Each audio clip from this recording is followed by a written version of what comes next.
কোরআনের আয়াত যখন নাজিল হলো, আল্লাহ রাসূল সাল্লাল্লাহু আলাইহি ওয়াসাল্লাম ভয় পেয়ে গেলেন। বিশ্ব নবী সাল্লাল্লাহু আলাইহি ওয়াসাল্লামের হৃদয় কাঁপতে আরম্ভ করলো। কোরআনের 5 আয়াত নিয়ে হেরা গুহা থেকে বিশ্বনবী আম্মা জান খাদিজাতুল কুবরা রাদিয়াল্লাহু তাআলা আনহার কাছে চলে আসলেন। এসে ডেকে বললেন, খাদিজা জাম্মিলুনি জাম্মিলুনি, কম্বল দিয়ে তুমি আমারে চাপা দাও, আমার ভয় লাগছে, মনে হয় আমি বাঁচবো না।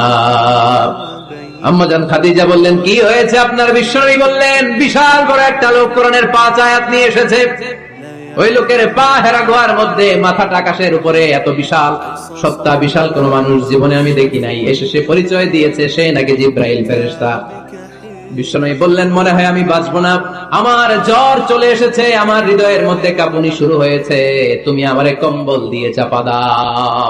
কোরআনের আয়াত যখন নাজিল হলো, আল্লাহ রাসূল সাল্লাল্লাহু আলাইহি ওয়াসাল্লাম ভয় পেয়ে গেলেন। বিশ্ব নবী সাল্লাল্লাহু আলাইহি ওয়াসাল্লামের হৃদয় কাঁপতে আরম্ভ করলো। কোরআনের 5 আয়াত নিয়ে হেরা গুহা থেকে বিশ্বনবী আম্মা জান খাদিজাতুল কুবরা রাদিয়াল্লাহু তাআলা আনহার কাছে চলে আসলেন।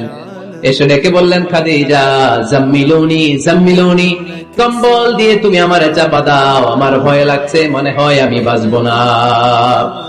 আম্মা জান খাদিজা বললেন, কি হয়েছে আপনার? বিশ্বনবী বললেন, বিশাল বড় একটা লোক কোরআনের 5 আয়াত নিয়ে এসেছে। ওই লোকের পা হেরা গুহার মধ্যে, মাথাটা আকাশের উপরে, এত বিশাল সত্তা, বিশাল কোন মানুষ জীবনে আমি দেখি নাই। এসে সে পরিচয় দিয়েছে সে নাকি জিব্রাইল ফেরেশতা। বিশ্বনবী বললেন, মনে হয় আমি বাঁচবো না, আমার জ্বর চলে এসেছে, আমার হৃদয়ের মধ্যে কাঁপুনি শুরু হয়েছে, তুমি আমারে কম্বল দিয়ে চাপা দাও।